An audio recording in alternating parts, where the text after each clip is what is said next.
Selamat siang, permisa. Anda menyaksikan Zona Mengapa bersama saya, Septian Cikautama. Dan saya, Dinar Salma. Kami hadir dengan berbagai informasi menarik dan aktual dari seluruh kota Cilegon. Permisa, proses pembangunan dan perombakan gedung di SMA Negeri 2 KS kini terus berjalan.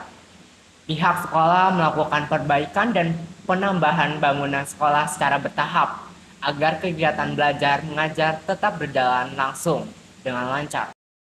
Beginilah suasana di SMA Negeri 2 Krakatau Steel Cilegon. Sejumlah pekerja terlihat melakukan perombakan di beberapa bagian gedung sekolah. Pihak sekolah menyebut pembangunan dilakukan sedikit demi sedikit untuk memastikan proses belajar para siswa tidak terganggu. Pembangunan ini meliputi penambahan ruang kelas baru, perbaikan atap, hingga pengecatan ulang beberapa ruangan. Seluruhnya diharapkan bisa meningkatkan kenyamanan serta mendukung aktivitas belajar para siswa. Halo semuanya, jadi di sini saya Almira Balkiska Darisman bersama narasumber Kania dari kelas 11 Kastor 1 sebagai siswa. Gimana sih Teh Kania rasanya belajar di tengah-tengah proyek pembangunan kayak gini? Berisik gak ya? Pastinya awalnya berisik banget, apalagi waktu bangunan itu lagi dirubuhin ya. Itu tuh mengganggu konsentrasi kita ketika belajar. Tapi lambat laun kita pun sudah menyesuaikan dengan kondisi sekolah yang lagi dibangun gitu.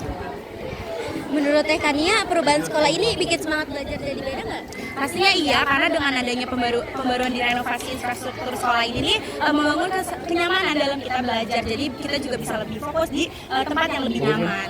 Oke. Kalau Teh Kania sendiri, bagian sekolah mana sih yang paling ditunggu buat selesai dibangun? Pastinya itu ruang kelas saya 11 Kastor 1 karena saya juga diungsiin di lab biologi. Jadi bagian sekolah yang paling saya tunggu itu ada di kelas saya sendiri. Oke, baik. Mungkin cukup sekian. Makasih Teh Kania. Iya, sama-sama Delmira. Halo semua, perkenalkan nama saya Agung Yustowijoyo bersama rekan saya Almira Balkiska Darisman bersama narasumber dengan Bapak Eko Sudiro sebagai pekerja. Bagaimana cara tim menjaga keamanan siswa di sekitar area proyek?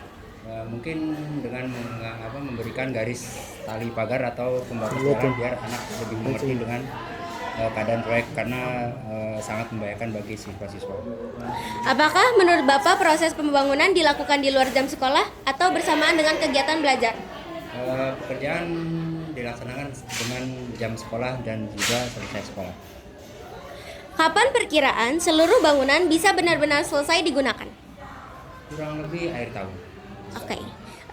Pertanyaan selanjutnya dilanjut oleh Agung.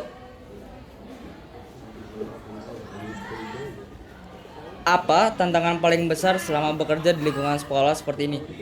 Tantangan paling besar mungkin di pembongkaran dan pembikinan awal atau pembuatan baru, sekolahan baru.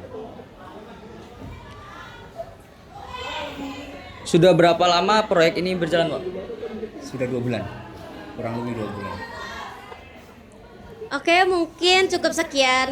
Sampai sini aja. Terima kasih ya Bapak. Sama-sama. Ya, makasih. Meski proses dilakukan bertahap, semangat perubahan terasa nyata di lingkungan sekolah. Warga sekolah berharap proyek ini segera rampung agar seluruh kegiatan belajar dapat berjalan lebih optimal. Perombakan dan penambahan bangunan di SMA Negeri Krakatau Steel Cilegon menjadi bukti nyata komitmen dunia pendidikan dalam menciptakan lingkungan belajar yang lebih baik. Dan semoga langkah ini bisa menjadi contoh bagi sekolah lain untuk terus berbenah menuju pendidikan yang lebih maju. Demikian laporan utama siang hari ini dari Zona Mengapa. Saya Septian Cikautama. Dan saya Dinar Salma. Terima kasih telah menyaksikan. Sampai jumpa dan tetaplah bersama kami di Zona Mengapa.